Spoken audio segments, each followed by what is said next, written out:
कोकण म्हणजे सह्याद्रीचा जी रांगा आहे ते सुंदर. कोकण म्हणजे अगदी दगदगता इतिहास आहे. कोकण म्हणजे शिवाजी महाराजांच्या पदस्पर्शाने पावन झालेला पुण्य सिंधुदुर्ग किल्ला, मराठ्यांच्या आरमाराचा प्रमुख स्थान असलेला विजयदुर्ग किल्ला. कोकण म्हणजे साहित्यिकांची खाण आहे. कोकण म्हणजे सगळे मोठमोठे विद्वान, बॅरिस्टर नाथपै ही कोकणची वेगळी ओळख आहे. वेगळ्या पद्धतीचं राजकारणाकडे जायला तर नारायण राणे हे वेगळ्या पद्धतीचं राजकारण ही कोकणची एक वेगळी ओळख आहे. सुरेश प्रभू ही वेगळी ओळख आहे. सुरेश मधुदंडवते ही वेगळी ओळख आहे. असं किती अंगाने म्हणजे आपण कोकणची ओळख करून दिली तरी ती कमीच पडेल. असं राणेंवर अजूनही प्रचंड प्रेम करणारी जनता आहे तिकडची. पण दुर्दैव असं आहे की राणेंना ते अजून समजलेलं नाही.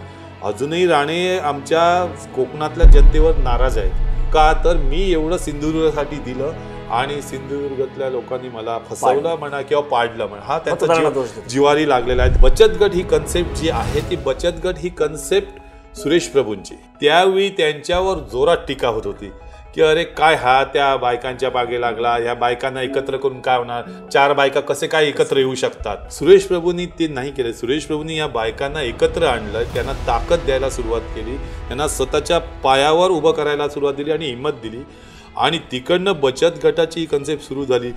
आमच्याकडे पहिल्यांदाच म्हणजे पहिल्यापासूनच कोकणमध्ये हे व्यक्तिकेंद्रित राजकारण आहे, पक्षीय नाही आहे, लक्षात घ्या. पण निलेश हा एक चांगला मैत्रीसाठी मैत्री जमणारा असं हे नेतृत्व आहे. मैत्रीसाठी वाटते ते राजकारण म्हणजे मैत्रीसाठी राजकारण गेलं चुलीत म्हणून सर्व जाहीर सांगणाऱ्यातला आहे. भास्कर जाधव कणकवली देतात आणि म्हणतात तो ती नेपाळ्यांची मुलं, त्यांच्या घरात कोणतरी नेपाळी होता, मुलंही तशीच नेपाळ्यासारखी दिसायला लागली. अरे तो चर्चा म्हणजे काय तो माहीत आहे, तो चरस पितो माहीत आहे का, पाप त्याचा नवीन केस आले ते असे फिरवतो तसे फिरवतो. मला सांगा एखादा नेता घरातल्यांच्या त्या एवढ्या खाली येऊन वार करतो तर तो मुलगा म्हणून बापावर एवढं मुलगा म्हणून कसा गप्प आहे.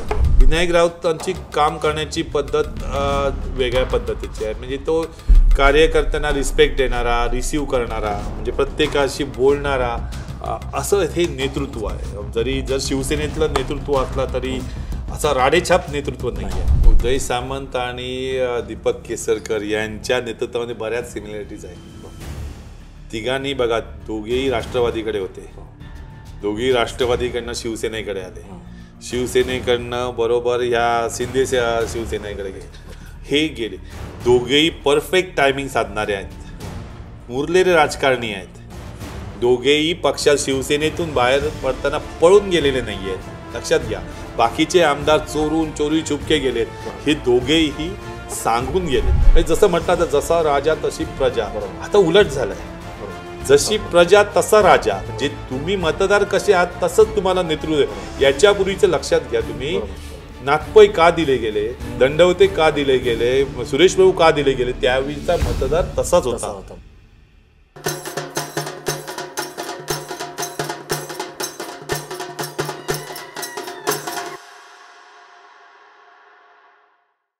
नमस्कार. बोलबेडूच्या जिल्ह्यांचं राजकारण या सिरीजमध्ये स्वागत.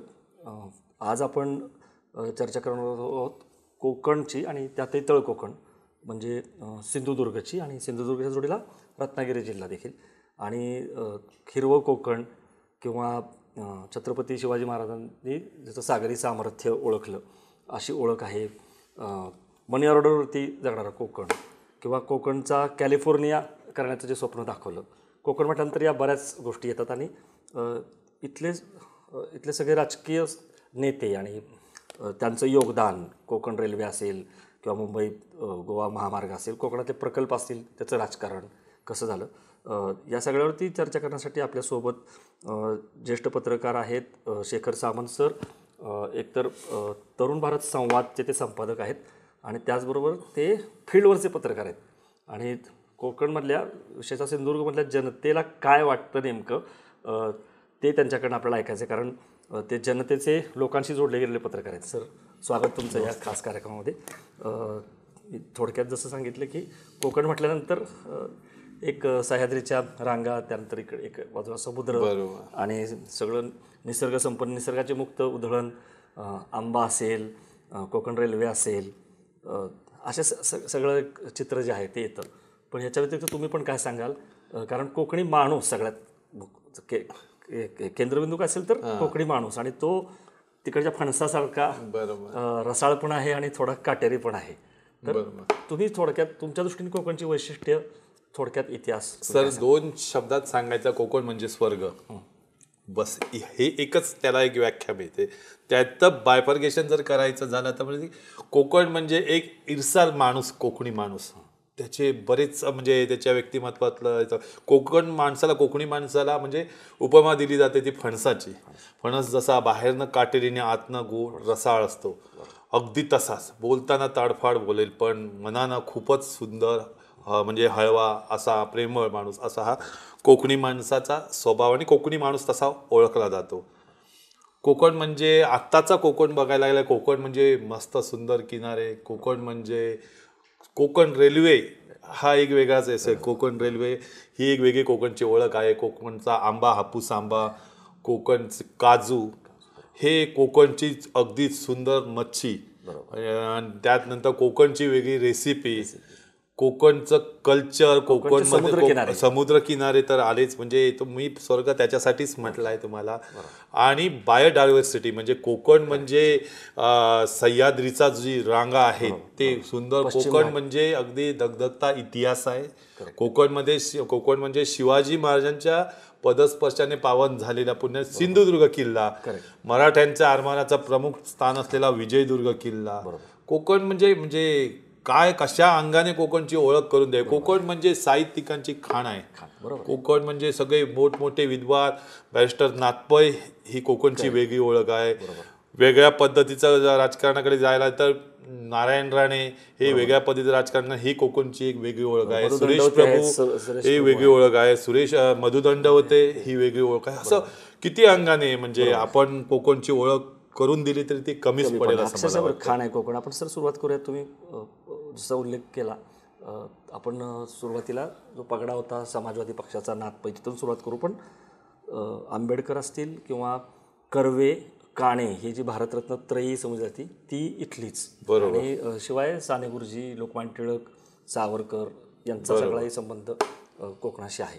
तर अशा या कोकणामध्ये नाथपै, कारण 1952 ची जी निवडणूक आहे लोकसभेची ती जर बघितली आणि हॅट्रिक केलेली, तर समाजवाद जो आहे तो तिथं होताच किंवा तो कसा रुजला? सर सांगतोय की 1952ला पहिली लोकसभा निवडणूक जी झाली त्याच्यात काँग्रेसचा उमेदवार म्हणजे पहिल्यांदा त्या विजयी झाला. म्हणजे काँग्रेसकडे या मतदारसंघाची राजापूर किंवा या तळ कोकणाची धुरा त्यांच्याकडे गेली.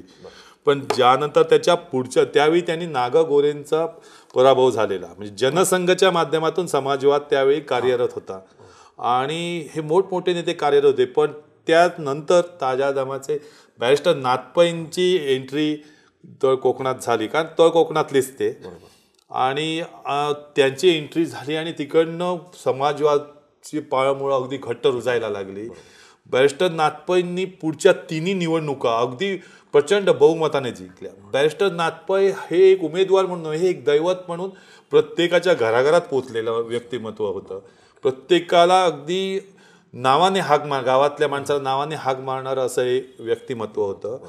त्याच्यामुळे तो समाजवाद एवढा म्हणजे पाळंमुळं घट्ट झाली की कुठल्याही पक्षाला तिकडे कुठल्याही याला संधीच मिळत नव्हती. त्याच्यानंतर बॅरिस्टर नाथपैंचं अकाली निधन झालं आणि त्याच्यानंतर मधु दंडवतेंची एंट्री झाली. आणि बॅरिस्टर नाथपैंनी केलेलं काम, तो वारसा दंडवतींनी, कारण दंडवते त्यात तोला मोलाचे अगदी तत्ववादी नेते होते. त्याच मुशीत तयार झाले. त्याच मुशीत तयार झालेले आणि तेवढेच तत्ववादी नेते होते. आणि त्यावेळी कास्टचं राजकारण चालत नसायचं, हे एक लक्षात घ्या तुम्ही. आणि दंडवतेनी मग त्याच्यानंतर पण दंडवतेना तरी देखील पहिली निवडणूक कठीण गेली. पहिल्या निवडणुकीमध्ये काय झालं की काँग्रेसने सावंतवाडी संस्थानचे राजे शिवरामराजे भोसले यांना निवडणुकीत उतरवलं आणि ती एवढी काटेकी टक्कर झाली की अखेरपर्यंत सांगता येत नव्हतं कोण होईल. आणि अवघ्या 3,000 ते 4,000 मतांनी दंडवते विजयी झाले. पण त्याच्यानंतर मात्र समाजवादी म्हणजे त्यांची जी गाडी एवढी रुळावर आली आणि भरधाव निघाली की पुढच्या सलग 5 निवडणुकांमध्ये दंडवतेने अगदी भरघोस मताने म्हणजे निवडून आले. त्याच्यानंतर हा म्हणजे तो समाजवाद त्यावेळी एवढा रुजला होता की कुठल्याही पक्षाचं म्हणजे अस्तित्व लोकांना पण सहन होत नव्हतं. एवढ्या पद्धतीचा समाजवाद तिकडे त्यावेळी रुळलेला. पुढे काय झालंय की हे सगळं चालू असताना ज्यावेळी शिवसेनेची एंट्री झाली, शिवसेने म्हणजे हे शिवसेनेला स्ट्रॉंग कोणी केलं तर कोकणातल्या नेत्यांनी, कोकणातल्या लोकांनी स्ट्रॉंग केलं, जे मुंबईमध्ये चाकरमानी म्हणून आहेत ते. आणि ती शिवसेनेचे नेते पुन्हा या कोकणातल्या राजकारणामध्ये उतरले आणि आले. बरोबर आहे, पण दंडवते तुम्ही म्हणता की जवळपास 5 टर्म जी वेगवान त्यांची घोडदौड झाली, त्याच्यामध्ये कोकण रेल्वे हा जो प्रोजेक्ट आहे तो पण हा फॅक्टर होताच. त्यांना त्याचं श्रेय एक म्हणजे कोकण रेल्वे हा त्यांनी घेतलेला, पण फक्त कोकण रेल्वेसाठी दंडवतेना निवडून दिला असं अजिबात नाही आहे. समाजवादावर प्रेम करणारा, समाजवाद मानणारा त्यावेळी सगळा मतदार जो होता, जनता होती ती समाजवाद मानणारी होती. कारण त्यांनी पहिली त्यांची निशाणी ती नांगरधारी शेतकरी म्हणून होता. त्याच्यानंतर मग रेल्वे वगैरे हे पुढे सगळं असं सुरू झालं. पण तो रेल्वेसाठी नव्हतं, पण रेल्वे ही म्हणजे सुखावणारी कल्पना होती त्यावेळी कोकणसाठी. कारण अनडेव्हलप एरिया तो सगळा कोकण होता आणि कोकण रेल्वेमुळे पूर्ण कोकण बदलेल असा सगळ्यांना विश्वास होता. आणि त्याच याच्यावर दंडवतेंच्या पुढच्या ज्या 4 निवडणुका जिंकल्या त्या कोकण रेल्वे हे नो डाऊट म्हणजे हे खरंच आहे. आणि ज्यावेळी कोकण रेल्वे म्हणजे सत्तेत आलेले आपले, कारण दंडवतेंची बहुतांशी उमेदवारी हे ते सत्तेत नसताना झाले, त्यांना काम करायला मिळत नसायचं. पण ज्यावेळी ते सत्तेत आले त्यावेळी मात्र त्याने त्यांच्याकडे मला वाटतं अर्थमंत्रीपद आलं आणि रेल्वे मंत्रीपद हे जॉर्ज फर्नांडिसकडे आलं. त्याच्या आधी एक वेळ सत्ता होती त्यात रेल्वे मंत्रीपद त्यांच्याकडे होतं. पण जॉर्ज फर्नांडिस हे धडाडीचे नेते, बाय हुक ऑर क्रूक करायचं म्हणजे करायचं. दंडवतेंच्या आणि त्यांच्या नेतृत्वामध्ये थोडा फरक होता. दंडवते विचार करताना जरी एका मतदारसंघाचे असले तरी तो मी पूर्ण देशाचा आहे करताना सगळ्याचा विचार करून करून करायचे. पण जॉर्ज फर्नांडिस हे वेगळ्या पटडीतला होता, म्हणजे तो लढवय्या नेता, करायचं ना मग काय झालं तरी करायचं.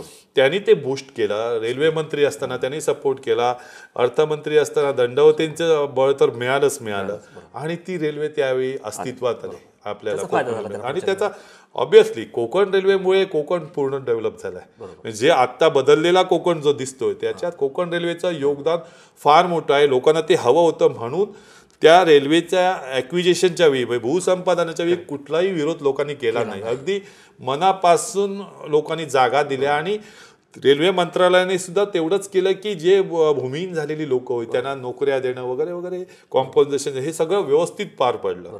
पण सर जसं तुम्ही म्हणाला की नागपै किंवा दंडवते हे एका मुशीत घडलेले सगळे समाज, पण त्यांनी सेकंड लाईन जी आहे ती पुढे तयार केली नाही, म्हणून तो समाजवाद अस्ताला लागला. एक्झॅक्टली. दुर्दैव तेच होतं की समाजवाद जो लोक अजूनही आहे प्रेम त्यांच्यावर, समाजवादी नेत्यांचं नाव अजूनही आदराने घेतलं जातं. आत्ताच्या नेत्यांच्या गाड्या घसरल्या, तत्व घसरली की लोक समाजवादाची म्हणजे आठवण करतात की ती नेते मंडळी कशी काम करायची का, अजूनही आदराने प्रचंड आदर आहे. पण या त्या नेत्यांना कसं काय समजलं नाही, मला वाटतं त्यांनी पुढची पिढी तयारच केली नाही. कार्यकर्तेच म्हणून ठेवलं. परत त्यांना एम पॉवर म्हणजे जे विटॅमिन म्हणतो आपण, जे पुरवलं पाहिजे होतं ते दिलं नाही. त्याच्यामुळे कार्यकर्त्यांची फळी पण उद्ध्वस्त झाली. कसं येणार कोण, काय पैसाच नसेल तर कामं करणार कसं. तत्व वगैरे बाजूला पडले आणि पुढे राजकारणात पैसा हा प्रमुख झाला. त्याच्यामुळे हळूहळू समाजवाद मागे पडत गेला, तो मागेच पडला. त्याचा फायदा जो आहे तो काँग्रेसने घेतला नाही. त्याचा फायदा हा शिवसेनेने घेतला. काँग्रेसला त्याचा फायदा घेता आला नाही. काँग्रेसला त्याचा फारसा फायदा मिळाला नाही. काँग्रेस थोडा म्हणजे प्रत्येक काँग्रेसचं एक कसं होतं, ती वर जसं होतं घराणेशाही तसंच काँग्रेसचं खाली देखील तसंच होतं. तिकडचे जे नेते उपनेते त्यांचीच मुलं पुढे नेते म्हणून पुढे यायची, त्यांची कार्यकर्ता तसंच राहिला. पण शिवसेनेने तसं केलं नाही. शिवसेनेने बरोबर अगदी तळागाळातल्या माणसाला नेतृत्व दिलं. म्हणजे अगदी तो गल्लीतला कोणतरी त्याला एखादा प्रमुख करायचा, तो शाखा प्रमुख असेल, तो तालुका प्रमुख असेल, तो विभाग प्रमुख असेल, जिल्हा प्रमुख, असे प्रत्येकाला असे नेते अगदी ग्रासरूट पासून तयार केले. लिडरशिप दिली प्रत्येकाला आणि स्वातंत्र्य दिलं. आणि त्याच्यामुळे हे जे यंग जनरेशन जे आहे, तरुण पिढी म्हणजे 18 वर्ष आणि ते जो मतदानाचा अधिकार आला त्यावेळी शिवसेनेने बरोबर, आणि ही सगळं यंग जनरेशन त्याच्यात उतरवलं आणि ते सगळं शिवसेनेचा तो फोर्स शिवसेनेच्या पाठीशी उभा राहिला. पण तरी तो फोर्स उभा राहिला तरी एक लक्षात घ्या की जे ज्येष्ठ होते 40 वर्षाच्या वरचे सगळा मतदार होता तो त्यावेळी शिवसेनेकडे नव्हता. पहिल्याच्यात ज्यावेळी वामनराव महाडिकांची एंट्री झाली, दंडवतेंचा पराभव झाला, त्यावेळी दंडवते 3 नंबरला गेले, वामनराव शिवसेना 2 नंबरला आली. हा प्रचंड म्हणजे धक्कादायक निकाल होता. तो तरुणांमुळे ते सेकंड आले, पण जिंकले त्यावेळी हे मेजर सुधीर सावंत, म्हणजे त्यावेळी ते मेजर होते, आता ब्रिगेडियर म्हणून ते जिंकले. पण ते खूप नौखे होते, ते गांधी घराण्यांशी त्यांची जवळीक होती, पण ते कोकणातले होते, हेही तेवढंच होतं. तर राजीव गांधींच्या हत्येनंतर जी लाट आली त्याचा फायदा मेजर सुधीर सावंतना मिळाला त्यावेळी. म्हणजे ती लाट आणि शिवसेनेची एंट्री, मतविभागणी त्याच्यात झालेली मतविभागणी तिरंगी, आणि त्याचा फटका दंडवतेंना बसला, तो मोठा बसला. आपण पुढे सुरेश प्रभूंकडे गेलो. हो, आणि तिकडनं समाजवादाचा अंत सुरू झाला. आणि त्याच्यानंतर जी शिवसेनेचा म्हणजे यंग जनरेशन त्यांना वोट करायचं, त्याच्यानंतर त्यांनी पण चांगल्या पद्धतीने प्रचार केला. आणि मग सुरेश प्रभू हा चेहरा त्यांनी कोकणात उतरवला. कारण शिवसेनेला माहीत होतं की कोकणाला स्वच्छ चारित्र्याचे नेते लागतात आणि त्यांना कोकणातले मतदार भरभरून देतात. त्याच्यामुळे जरी ते कल्चर नसताना सुद्धा शिवसेनेकडे त्यांनी सुरेश प्रभूंसारखा चेहरा त्यावेळी उतरला. आणि त्याच्याचमुळे पुढचे 4 टर्म सुरेश प्रभू भरघोस मताने निवडून आले त्याच्या. आणि सुरेश प्रभूंच्या या सगळ्या विजयाचं वैशिष्ट्य सांगताना बचत गट जो आहे, सुरेश प्रभूंचं ना, म्हणजे बऱ्याच वेळा सुरेश प्रभूंना कदाचित किंवा त्यांच्या लोकांना, सुरेश प्रभूंनी सुद्धा फार मोठं काम केलं आणि राष्ट्रीय दर्जाचं काम केलं, पण त्याचा तसा प्रोपोगंडा त्यांना करता आला नसेल. पण सुरेश प्रभू आत्ता जे बचत गट किंवा संपूर्ण देशामध्ये महिलांचं एकत्रीकरण जे झालेलं आहे, महिलांची ताकद उभी राहिली, त्याचं मी म्हणेन की त्याचं सगळं श्रेय सुरेश प्रभूंना द्यावं लागेल. नारी शक्तीचे उद्गाते सुरेश. कारण बचत गट ही कन्सेप्ट जी आहे ती बचत गट ही कन्सेप्ट सुरेश प्रभूंची. कारण बांगलादेशात त्यावेळी ते सुरू झालेली कल्पना त्यांनी सिंधुदुर्गात पहिल्यांदा सुरुवात केली. त्यावेळी त्यांच्यावर जोरात टीका होत होती की अरे काय हा त्या बायकांच्या मागे लागला, ह्या बायकांना एकत्र करून काय होणार, 4 बायका कसे काय एकत्र येऊ शकतात असं म्हटलं जायचं ना. म्हणजे 50 पुरुष एकत्र येतील पण 2 बायका एकत्र येऊ शकत नाही. सुरेश प्रभूंनी ते नाही केलं. सुरेश प्रभूंनी या बायकांना एकत्र आणलं, त्यांना ताकद द्यायला सुरुवात केली, त्यांना स्वतःच्या पायावर उभं करायला सुरुवात दिली आणि हिंमत दिली. आणि तिकडनं बचत गटाची कन्सेप्ट सुरू झाली. आज बघत असाल तर बचत गटांच्या या ताकदीवर पक्ष उभे आहेत, त्यांचे प्रचार निवडणुकीचा प्रचार उभा असतो. कारण बचत गट ही ताकद कशी आपल्या बाजूने आणायची याच्यासाठी प्रत्येक पक्ष जे प्रयत्न करत असतो ना. पण याचं सगळं श्रेय सुरेश प्रभूंना तर द्यावंच लागेल. त्यांनी केलेलं काम ते सुद्धा फार मोठं, म्हणजे दूरसंचारचं जे जाळं विणलं गेलं कोकणात, तळ कोकणात, ते त्यांनीच केलंय. त्याचबरोबर रेल्वेची कामं केली. रेल्वे मंत्री असताना त्यांनी रेल्वेची कामं किती केली आहेत, म्हणजे तुफान कामं केली. ऊर्जा मंत्री असताना म्हणजे प्रत्येक घराघरापर्यंत लाईट पोहोचवली. त्या ह्याच्यामध्ये कोकणवर त्यांनी प्रचंड लक्ष दिलं. कोकणातली रस्त्यांचं जाळं त्यांनी म्हणजे एवढे सुंदर रस्ते केले राष्ट्रीय योजनेच्या माध्यमातून. तर ते काम फक्त काय झालं की त्यांच्याकडे कार्यकर्त्यांचं जाळं नसायचं, म्हणजे तो म्हणतोय तसं मास लीडर नसायचा. म्हणजे ते लोक कल्चरवर आलेले अशी हे लोक आहेत, त्यांचं चारित्र्य बघून लोकांनी निवडून दिलेलं आहे. कार्यकर्त्यांना घेऊन फिरणारा हा नेता नव्हे. त्याच्यामुळे त्यांना तो कुठे बॅनरबाजी करता आली नाही, मार्केटिंग वगैरे काही नाही, याच्यापासून अलिप्त राहणारा हा नेता. पण त्यांनी खूप काम केलं आणि त्यांचं योगदान कोकणातील जनता विसरणार नाही. सन्मान पण झाला. कारण काळामध्ये त्यांना अगदी म्हणजे वाजपेयींचे ते म्हणजे मानसपुत्रांसारखे होते. वाजपेयींच्या काळातही त्यांना चांगल्या पद्धतीने म्हणजे त्यांचा सन्मान झाला. बाळासाहेब सुद्धा त्यांचा चांगल्या पद्धतीने सन्मान करायचे.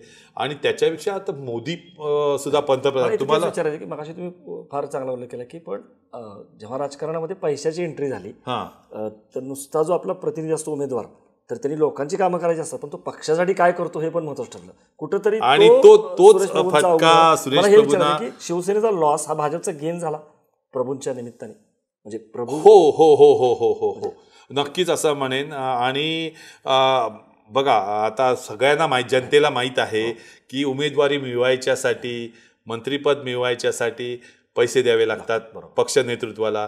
आत्ता आमच्या दीपक केसरकरनी तर अगदी खुलेआम जाहीरपणे प्रेस कॉन्फरन्समध्ये सांगितलं 1 कोटी दिले, आणखीन 25 कोटी दिले नाही म्हणून मंत्रिपद दिलं नाही, हे तर जाहीरपणे सांगितलं. खरं तर ते अपेक्षित नव्हतं केसरकरांसारख्या नेतृत्वाकडनं, पण ते सांगितलं, त्यांनी लपवून ठेवलं नाही. सेम सुरेश प्रभूंच्या बाबतीतही तेच झालं. कारण प्रत्येक पक्षाला पक्षाचा निधी लागतो, तो प्रत्येक मंत्र्यांकडनं अपेक्षित असतो. आणि सुरेश प्रभू हा असा वेगळा चेहरा होता की तो पैसे घेऊन काम करणारा किंवा अशा पद्धतीचं नेतृत्वच नव्हतं. त्याच्यामुळे त्यांना बाजूला व्हावं लागलं. पण एक त्याच्याबरोबर लक्षात घ्या की त्यांचं ना जे कल्चर काय की बाजूला गेल्यानंतर बऱ्याच पक्षात किंवा आतापर्यंत बघतात की तुम्ही मंत्रिपद काढल्यानंतर दुसऱ्या पक्षात उड्या मारतात, ते गेले नाहीत. शेवटपर्यंत ते शिवसेनेबरोबर राहिले. पण त्याच्यानंतर ज्यावेळी मोदी सरकार आलं आणि त्यांना बोलवून घेण्यात आलं सन्मानाने, ते इकडे आपल्या पक्षात दिलं, त्यावेळी सुद्धा त्यांनी शिवसेनेच्या नेतृत्वाकडे जाऊन सांगितलं असं असं आहे, मी जाऊ का, परवानगी घेतली आणि त्यांनी पक्ष सोडला. हे कल्चर. म्हणून सुरेश प्रभूंना सगळा देश मानतो, म्हणून सुरेश प्रभूंना कोकण मानतोय, आठवण करतो याच्यासाठी. आणि विशेष म्हणजे सुरेश प्रभू जरी पडले तरी कोकणातलं राजकारण कसं आहे, जेव्हा तुम्ही सांगत होता पुढच्याच याला त्याच मतदारसंघामध्ये शिवसेनेचा मात्र माणूस निवडून आला. हा, हे काय होतं ते सांगतो ना, म्हणजे हे बदलते वारे, हे बदलते वारे. जसा समाजवाद बदलला मागे गेला, तसा कल्चर म्हणजे प्रामाणिकपणे मतदान करणारा मतदारही बदलायला लागला. हळूहळू इलेक्शनमध्ये म्हणजे या राजकारणात पैशाची ताकद जास्त, म्हणजे काय म्हणतोय ते कल्चर म्हणत नाही आपण, पैशाला जास्त महत्व दिलं गेलं. विटॅमिन एम हे प्रमुख हे झालंय. म्हणजे मी असं म्हणतोय, त्याला एक वेगळ्या पद्धतीने म्हणेन की इलेक्शन्स आल्यानंतर बऱ्याच वेळा सगळे पक्ष आपला चिन्ह, निवडणुकीचं चिन्ह कसं प्रत्येक घराघरात पोहोचेल याचा विचार करायचा. त्याच्यासाठी बॅनरबाजी असायची, ऍड दिले जायचे, सगळं करायचं, भिंती रंगवायला जायचं. पण आता तसं नाही. आता पैशाचं पाकिट कसं प्रत्येक घराघरात पोहोचेल, मग अखेरच्या मतदारामध्ये पोहोचेल याची स्ट्रॅटेजी आखली जाते. त्याच्यानुसार काम केलं जातं आणि तोच परिणाम सगळ्या म्हणजे मतदारात तसा झाला. मध्यंतरी मी माझ्या तरुण भारतमध्ये मी एक आर्टिकल लिहिलेलं, म्हणजे जसं म्हटलं तर जसा राजा तशी प्रजा, आता उलट झालंय. जशी प्रजा तसा राजा, म्हणजे तुम्ही मतदार कसे आहात तसंच तुम्हाला नेतृत्व. याच्यापूर्वीचं लक्षात घ्या तुम्ही, नाथपै का दिले गेले, दंडवते का दिले गेले, सुरेश प्रभू का दिले गेले, त्यावेळीचा मतदार तसाच होता. त्यावेळीचा मतदार तत्ववादी होता. चांगल्या पक्ष बघायचा नाही, नेतृत्व बघायचा. आमच्याकडे पहिल्यांदाच म्हणजे पहिल्यापासूनच कोकणमध्ये हे व्यक्तिकेंद्रित राजकारण आहे, पक्षीय नाहीये, लक्षात घ्या. नाथपांचं स्वच्छ चारित्र्य, दंडवतेंचं स्वच्छ चारित्र्य आणि सुरेश प्रभूंचं स्वच्छ चारित्र्य, त्याच्यामुळे त्यांना भरभरून लोकांनी प्रेम दिलंय. पण त्याच्यानंतर मतदार बदलला, म्हणून मी ते लिहिलं, जशी प्रजा तसा राजा. आणि मतदार बदलायला लागल्यामुळे तसेच उमेदवार पुढे यायला लागले. बघायला मिळाले की सुरेश प्रभू पडले, पण लगेचच्या विधानसभा निवडणुकीमध्ये शिवसेनेचा सुरेश प्रभू पडले. आणि सुरेश प्रभूंच्या विरोधात कोण आलं असेल तर डॉक्टर निलेश राणे त्यांनी पराभव केला. आता निलेश राणेंचं निवडून येणं हे जर तुम्ही स्ट्रॅटेजिकल बघत असाल तर काँग्रेसची काय ताकद होती त्यावेळी? काहीच ताकद नव्हती तिकडे. रत्नागिरीचं जर बघत असाल तर रत्नागिरीमध्ये जिल्हा परिषदेवर काँग्रेस नव्हती, तुमच्या पंचायत समित्यांवर काँग्रेस नव्हती, ग्रामपंचायती काँग्रेसकडे नव्हत्या, सगळ्या शिवसेनेकडे होत्या. जिल्हा परिषद शिवसेनेकडे, पंचायत समिती शिवसेनेकडे, ग्रामपंचायती शिवसेनेकडे, विधानसभेचे उमेदवार शिवसेनेचे. तरी देखील सुरेश प्रभूंचा पराभव झाला.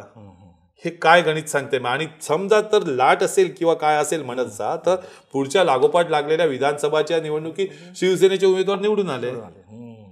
ज्या राजापूर विधानसभा मतदारसंघामध्ये सुरेश प्रभूंना सगळ्यात कमी वोटिंग झालं लोकसभेला असताना, ते संपल्यानंतर जी विधानसभा लागली त्याच्यात ते विद्यमान राजन साळवीचे आमदार आहेत, जे अजूनही आहेत, ते भरघोस मताने निवडून आले.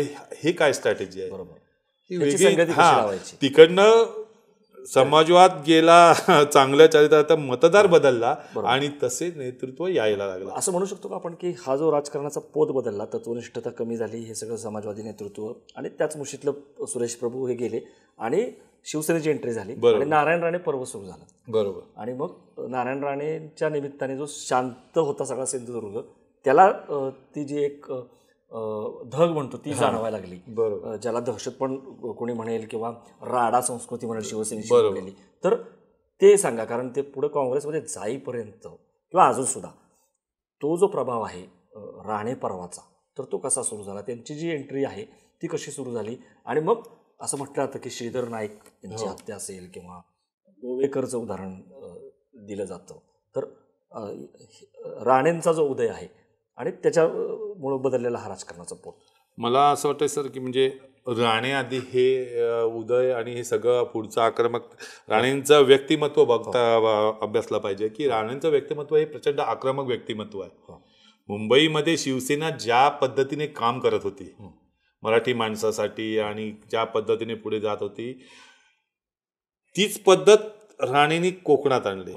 तीच पद्धत म्हणजे तो राडा संस्कृती तिकडची म्हणा, अरेला कारे म्हणायची वृत्ती किंवा भिडणं आणि घुसणं, हे जो आणि थोडीफार दहशत, थोडा पैशाचा वापर, ही संस्कृती आली हे कुणी नाकारणार नाही त्यावेळेपासनं. आणि ती कोकणला नवीन होती. सुरुवातीला काय झालं की ही संस्कृती आणताना त्याला वेगळ्या पद्धतीने विरोध केला गेला. त्यावेळी काँग्रेस प्रबळ होत होती, समाजवाद प्रबळ होता आणि विरोध केला गेला. पण राणेंचं जे आक्रमक नेतृत्व होतं त्याच्यात मग अशा म्हणजे श्रीधर नाईकांसारख्या हत्येच्या घटना घडल्या, सत्यविजय भिसेंसारख्या हत्येच्या घटना घडल्या, सुभाष गोवेकर सारखा बेपत्ता झाला. कारणं त्याची वेगळी असतील, काही 2-3 किस्सा तर मोठ्या म्हणजे श्रीधर नाईक यांचे निकालही लागले, निर्दोषही सुटले. आपण त्याच्यावर, कारण ते न्यायालयीन असल्याने भाष्य फार करू शकत नाहीये त्याच्यावर. पण हे झालं त्याच्यानंतर खूपच म्हणजे अशांतता निर्माण झाली. त्यात राणेंचा बंगला देखील जाळला गेला. म्हणजे सगळंच काही वन साईड होत होतं असं नाही आहे. बरोबर. त्याच्या प्रतिरिॲक्शन सगळ्या होत होत्या आणि त्यांचाही बंगला जाळला गेला. अरेला कार सुरू झालंय सगळे, त्याच्यातून राडे झाले. पण हे राडे करणारे आणि ही जी सगळे लोक ही बाहेरची लोक होती, बाहेरनं गुंड यायचे, दोन्ही बाजूनी यायचं. म्हणजे राणेंच्या मला वाटतंय की 2008चं असेल, मला वाटतंय त्यांनी पोटनिवडणूक मालवणची झाली त्यावेळी तर अगदी कहरच होता. कारण त्याच्यात मी प्रत्यक्ष त्याचा साक्षीदार आहे. मी जे रिपोर्टिंग करायचो त्यावेळी म्हणजे विशेषतः मालवण मतदारसंघामध्ये, तो असे मी किती समोर म्हणजे राडे माझ्या प्रत्यक्ष नजरेतनं बघितले की हातपाय तोडताना हे सगळे गुंड बाहेरनं असायचे. बाहेरच्या प्रचंड दहशत त्यावेळी होती. हे मी माझ्या डोळ्यांनी बघितलंय, अनुभवलंय. त्याच्यातच गोवेकर सारखा बेपत्ता झाला जो अखेरपर्यंत कोणाला म्हणजे CBI इन्क्वायरी झाली तरी मिळाला नाही, काहीच समजलं नाही. की अनेक जणांवर प्राणघातक हल्ले झाले. पण त्यावेळी दहशत होती, पण जनतेला त्रास होत नव्हता. कार्यकर्ते जे भिडणारे तेच मार खायचे, नेते तेच मार खायचे. उलट जनता सुखावली. अस्मिता असं म्हणतात की नाही, तो वेगळा विषय होता. तुम्हाला सांगतोय. मुख्यमंत्री राहिले, त्यानंतर विरोधी पक्षाचे पण तडफेने त्यांनी, आणि जे म्हणतात की प्रशासनावरची पकड किंवा जी पश्चिम महाराष्ट्राची एक दादागिरी होती निधी पळवण्याच्या वगैरे बाबतीमध्ये, तर असं म्हटलं होतं की राणेंनी त्याला कुठे अटकाव. मला सर तुम्ही म्हणताय ना, मला थोडं मध्ये तुम्हाला म्हणजे मी जरा वेगळ्या पद्धतीने घेतोय हा की राणेंनी सिंधुदुर्गासाठी प्रचंड काम केलंय. म्हणजे कोणी नाकारणार नाही. सिंधुदुर्गची ओळख हा राणेंचा जिल्हा म्हणून ओळख आहे. म्हणजे कल्चर, सिंधुदुर्गचं म्हणजे संस्कृती, सौंदर्य वगैरे हेही वेगळं. पण तो राणेंचा जिल्हा, कुठल्या इतर नेत्यांचं कोण नाव घेत नाही. यापूर्वी नाथपैंचा जिल्हा वगैरे म्हणायचे. आत्ताच्या राजकारणामध्ये तो राणेंचा जिल्हा म्हटला जात होता. राणेंवर अजूनही प्रचंड प्रेम करणारी जनता आहे तिकडची. पण दुर्दैव असं आहे की राणेंना ते अजून समजलेलं नाही. अजूनही राणे आमच्या कोकणातल्या जनतेवर नाराज आहेत. का तर मी एवढं सिंधुदुर्गासाठी दिलं आणि सिंधुदुर्गातल्या लोकांनी मला फसवलं म्हणा किंवा पाडलं म्हणा, हा त्यांचा जिवारी लागलेला आहे. त्यांच्या बऱ्याच प्रेस कॉन्फरन्समधून किंवा बोलण्यातून बऱ्याच वेळा ते जाणवतंय, त्याच्यातून ती नाराजी जाणवते. पण मी म्हणतोय की काय म्हणजे दुर्दैव हे आपलं आहे की ही चूक त्यांना कशी समजत नाहीये. त्यांना कोण समजवणार आहे की लोक तुमच्यावर नाराज नाही, तुम्ही जरी नाराज असला तरी लोकांची चूक काही नाही, चूक तुमची आहे, तुमच्या बॅक ऑफिसची चूक आहे, तुमचे बॅक ऑफिस सांभाळणाऱ्या कार्यकर्त्यांची चूक होती ज्यांनी तुम्हाला त्या जनतेपासून तोडलं. हे तुम्ही कधी लक्षात घेत नाहीये. लोक तुमच्यावर नाराज का होते? तुम्ही ज्यावेळी जनतेला भरभरून प्रेम देत होता, तुम्ही नुसते सगळ्या सुविधा उपलब्ध करून विकास कामं केली म्हणजे जनता येईल असं नाही आहे. तुम्ही जनतेपर्यंत पोचायला हवं. तुम्ही जनतेला गृहीत धरू नका. प्रेम करते जनता, तुम्हाला सगळा सन्मान देते, पण तुम्ही जनतेला यांनी गृहीत धरायला सुरुवात केला आणि कार्यकर्ते त्यांचे जे जवळचे होते त्यांनी मिसगाईड करायला सुरुवात केली त्यांना. त्याच्यामुळे ते वाढतच गेली, ती दरी वाढत वाढत वाढत वाढत गेली आणि त्याच्यामुळे हा जो पराभव झाला तो त्याच्यामुळे झाला. अजूनही आता कार्यकर्ते कुठल्या कार्यकर्त्यांना भेटतात ना, त्यांचे जवळचे असतात ते बाकीच्यांना यायलाच देत नाही आणि त्यांचे जवळचे कार्यकर्ते हे आता कार्यकर्ते राहिलेले नाहीत. पण सर ही जी वेळ आली, जसे तुम्ही म्हणाला की ते तुटले, राणे कसे जनतेपासून लांब गेले त्यांच्या बॅक ऑफिसमुळं आणि हे, पण कुठंतरी राणेंची एक विकास करणाऱ्या इमेज झाली होती तिकडचं. जसं तुम्ही म्हणाला की मेडिकल कॉलेज असेल, सी वर्ल्ड सारखा प्रोजेक्ट असेल किंवा निधी आणणं असेल, तर ते झालं होतं. म्हणजे ती एक जी काळी बाजू त्यांच्यावरती आरोप केला होता दहशतीचा किंवा राडेबाजीचा, बरोबर, हे उजळ बाजू पण राणेंची होती. तर त्याच्यामुळे ती कुठेतरी कोकणी माणूस सुखावलेला, नक्कीच नक्कीच सुखावलेला. म्हणजे तुम्हाला आणखी दोन, कोकणी माणूस ना एक स्वाभिमानी माणूस आहे. एक वेळी तो उपाशी राहील पण तो आपला म्हणतो त्याला थोडंफार म्हणजे असं सन्मान पाहिजे असतो. स्वाभिमानाचं प्रतीक, स्वाभिमानाचं प्रतीक राणे होतं. कारण काय होते तुम्हाला सांगतो, राणेंचा विकास हा फार मोठा होता. म्हणजे राणेंचा विकास अगदी गावातल्या, म्हणजे जी दंडवतींनी यांनी चूक केली होती ती राणेंनी सुधारली होती. दंडवतींकडे साकवासाठी आणि कामाला गेल्यानंतर ते सांगायचे, अरे मी देशाचं नेतृत्व करतो, ही छोटी कामं माझ्याकडनं आणू नका. त्यांच्या बाबतीत ते होते, पण राणेंनी ते केलं नाही. अगदी गल्लीबोळातल्या साकवापासून रस्त्यापासून हे सगळे कामं म्हणजे ते ऐकून घ्यायचे आणि करायचे, त्याला ते महत्त्व द्यायचं. त्याचबरोबर त्यांनी विमानतळाचा प्रोजेक्ट आणला, त्याचबरोबर त्यांनी सी वर्ल्ड सारखा मोठा महत्वाकांक्षी प्रोजेक्ट त्यांनीच आणलेला होता, पण घालवलाही त्याच्याचमुळे गेलाय, कारण त्यांच्या वक्तव्यामुळे गेलाय. त्याचा फायदा समोरच्या विरोधी पक्षाने घेतला, रान उठवलं, लोकांना भडकावलं गेलं आणि त्याच्यातून तो गेला. त्याच्यानंतर राणेंनी रस्त्याचं जाळं विणलं. राणेंनी इकडची आरोग्य संस्था एवढी, तुम्हाला त्यांचं एक वैशिष्ट्य सांगतो की कुठला पालकमंत्री आल्यानंतर इतर कलेक्टर ऑफिस यांना भेट देण्याच्या पूर्वी पहिल्यांदा सिव्हिल हॉस्पिटलमध्ये जायचा, हॉस्पिटलची व्यवस्था बघायचा. काय त्यांनी स्वतःच्या ट्रस्टमधून जवळपास 11 की 12 ॲम्ब्युलन्स सिंधुदुर्गाठीच दिलेल्या होत्या. हे स्वतः पैसे खर्च करायचे, बाकीचं सोडा, म्हणजे पक्षाचा निधी सोडा, निधी तर एवढा त्यावेळी रेकॉर्ड करणारा निधी आणला तो कधी जिल्हा परिषद आपल्या नियोजन मंडळाने जिल्ह्याच्या बघितलाच नव्हता. एवढा निधी आणायचे, काम करून घ्यायचे. आणि सगळ्यात महत्वाचं म्हणजे प्रशासनावरची जी होल्ड पकड होती त्याच्यासारखा नेता आजपर्यंत झालेला नाहीये. भविष्यात होईल की नाही माहित नाही. की प्रशासन राणेंचं म्हटल्यानंतर काम एवढं चोख असायचं ना, तिकडे अपील नाही, पण ते अधिकाऱ्यांचा अपमान वगैरे जाहीर करायचे नाहीत इन कॅमेरा तेवढंच. कारण अनेक नियोजन मंडळांच्या सभा आम्ही अटेंड केल्या, त्या सभेमध्ये जर कार्यकर्ते अधिकाऱ्यांवर घसरत असतील तर ते वरनं दम द्यायचे, थांबायला सांगायचे, पण इन कॅमेरा मात्र वाट लावून टाकायचे त्यांची. त्याच्यामुळे अधिकाऱ्यांची कधी हिंमत नव्हती, प्रचंड अभ्यास असायचा. पत्रकार संपादकांची त्यांनी कधी पत्रच ठेवलं नाही, कारण त्यांच्या प्रेस कॉन्फरन्समध्ये बघा, लक्षात घ्या तुम्ही, बघा की प्रेस कॉन्फरन्समध्ये सगळ्या पत्रकारांचा ॲटिट्यूड बघायचं, ते घाबरलेले असतं, कारण त्यांना प्रश्न विचारायचा नाही, ते सांगतायत ते अशा पद्धतीने कचरा करायचा. कारण त्यांना एखादा पत्रकार असा खूप ॲग्रेसिव्ह वेगळं विचारतो असं वाटलं ना की त्याला पहिल्यांदाच त्याचा कचरा करून ही त्यांची एक स्टाईल होती. त्याच्यामुळे प्रेस कॉन्फरन्समध्ये सुद्धा असं त्यांची दुसरी बाजू कधी ओपन होत नव्हती. कोणाला वाटलं तरी ते म्हणजे त्यांची दुसरी बाजू समजत नसायची, ते सांगतील ते पूर्व दिशा, म्हणजे त्यांचं एकंदर कामाचं मी सांगेल ते म्हणतोय धोरण, मी बांधेन ते तोरण, असं गृहीत धरून करायचं. काही अंशी त्याचा फटका पण बसला. आणि पुढं तेच आपण निलेश आणि नितेशकडे जर बघितलं, कारण निलेश पण खासदार राहिला आणि नितेश आमदार दोन टर्म झाले, परंतु निलेशने जसं यांना हरवलं प्रभूंना, त्यांचाही पराभव झाला. विनायक राऊतांनी एकदा नाही दोनदा, एकदा शिवसेनेत असताना, मला वाटतं एकदा स्वाभिमानमध्ये असताना वगैरे, आणि आता तर इतके ते इमोशनल झाले आणि राजकारणाचा संन्यास वगैरे. तर ते पण सांगा निलेशमध्ये काय नेमकं होतं. आणि दुसरीकडे नितेश की एक हिंदुत्ववादी किंवा एक आजच्या भाषेत बोलायचं एक हिंदुत्वाचा पोस्टर बॉय म्हणून म्हणावं अशा पद्धतीचं राजकारण आहे. खरं तर तसं धार्मिक ध्रुवीकरणाचं वातावरण कोकणामध्ये नसताना.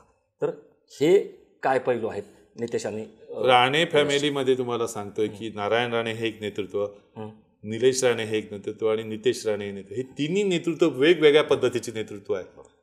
ॲग्रेसिव्ह आहेत, ॲग्रेसिव्ह हा त्यांचा मूळ गाभा आहे. पण नारायण राणे हे नेतृत्व कसं होतं माहिती आहे, जरी ते ॲग्रेसिव्ह, जशी फणसाची उपमा आपण देतो ना, ते परफेक्ट त्यांच्यासाठी जुळते की जेवढा ॲग्रेसिव्ह तेवढा तो प्रेमळ, जीवाला जीव देणारा, प्रत्येक बरोबरच्या सामान्याच्या कार्यकर्त्याला काय हवं काय नको बरं वाईट सगळं सांभाळणारा, वेळ जरी नाही देता आला नाही तरी राणेंसारखा सांभाळणारा कोण नाही आहे, हे त्यांचं नेतृत्व. नितेश राणे जे आमदार आहेत, 2 वेळा आमदार झाले आणि जो हिंदुत्वाचा पोस्टर बॉय म्हणून आता हे नेतृत्व फार वेगळं आहे. नितेश राणे हे पक्के राजकारणी आहेत, म्हणजे कमी वयात राजकारण कोळून प्यायलेला तरुण नेतृत्व म्हणून त्यांच्याकडे बघायला हरकत नाही. राजकारण टिपिकल राजकारण, जसं मी म्हणेन शरद पवारांकडे ज्या अँगलने आम्ही राजकीय म्हणतो म्हणजे धूर्तपणा जो, हा म्हणजे कुठल्याही बदलूही शकतात, कुठलेही डिसिजन घेऊ शकतात, परफेक्ट टायमिंग हा त्याच्यासाठी, आणि पूर्ण वेळ देतात. प्रचंड मेहनत घेणारं नेतृत्व आहे. म्हणजे असू केवळ वडिलांच्या पुण्याईवर त्यांनी आपली स्वतःची फळी बांधली आहे. लक्षात घ्या की नारायण राणेंचे कार्यकर्ते त्यांनी जी बांधलेली फळी, त्यांनी आल्यापासूनच आपले ते कार्यकर्त्यांना दूर केलं राणेंच्या बरोबरच्या, आणि आपल्या बरोबरचे स्वतंत्र फळी त्यांनी निर्माण केली, स्वतःचं साम्राज्य तयार केलं आणि आपल्या मतदारसंघात त्यांनी कामं करायला, कामं म्हणण्यापेक्षा कामं किती केली असेल म्हणजे त्या मतदारसंघात मला फार माहीत नाही, फार नाही आहेत, पण संपर्क जो असतोय मतदारसंघामध्ये दुसऱ्या कुणाच्या पक्षाच्या एंट्री वगैरे असायचा बारीक लक्ष असायचा, त्याच्यामुळे ते फिरणं आणि मतदारसंघ सोडून आपला इतर कुठल्या मतदारसंघात फिरणं, इंटरफेअर असं त्यांनी कधी केलं नाही. मतदारसंघावर पूर्ण वेळ प्रत्येक बारीक सारी घडामोडीवर त्यांचं लक्ष असायचं आणि फुल मेहनत घेतली. ते प्रत्येक त्यांचे अगोदरचे व्हिडिओज बघा, अगोदरच्या त्यांच्या दाखवल्या जातात ज्या मीडियावर की हाफचड्डी RSS वर कशी टीका करायचे, मोदींवर कशी टीका करायचे, आणि आता हाफचड्डी म्हणून हिणवणाऱ्यांमध्ये जाऊन हिंदुत्वाचा पोस्टर बॉय म्हणून कसं त्यांनी आता आपली प्रतिमा डेव्हलप करायला सुरुवात केली आहे. हा त्याच्यातला राजकीय भाग आहे. त्याला यश किती येईल काय हे पुढची गोष्ट आहे, ते समजेलच, पण काळानुरूप कसं बदल आपल्यात घडून घ्यायचा हे नितेश राणेंनी इतका जाणणारा कोणी युवा नेतृत्व नाही आहे. पण निलेश पूर्ण वेगळा, निलेश पूर्ण वेगळा. निलेश हा राजकारणी नाहीच आहे माझ्या माहिती. निलेशकडे ना म्हणजे त्यांना त्यांची चूक समजलीच नाही, कदाचित फॅमिलीने समजून दिली नसेल किंवा त्यांना समजत नसेल, कदाचित राणेंना जसं वाटतं तसं त्यांनाही वाटत असेल. निलेश माझ्या दृष्टिकोनातून निलेश हे राजकारणी नाही आहेत. निलेश खरं म्हणायला गेला तर वेगळ्या पद्धतीचा निलेश मी जे बघितलेला आहे तो एक चांगला माणूस आहे. हे माझं वक्तव्य कदाचित सगळ्यांना आश्चर्य वाटणार की अरे मी कसा हा शेखर सामंत कसं सांगते, मी बऱ्याच वेळा त्यांच्या विरोधात पण लिहिलेला आहे, पण निलेश हा एक चांगला मैत्री जमणारा असं एक नेतृत्व आहे. मैत्रीसाठी वाटेल ते राजकारण, म्हणजे मैत्रीसाठी राजकारण गेलं चुलीत म्हणून सरळ जाहीर सांगणाऱ्यातला आहे.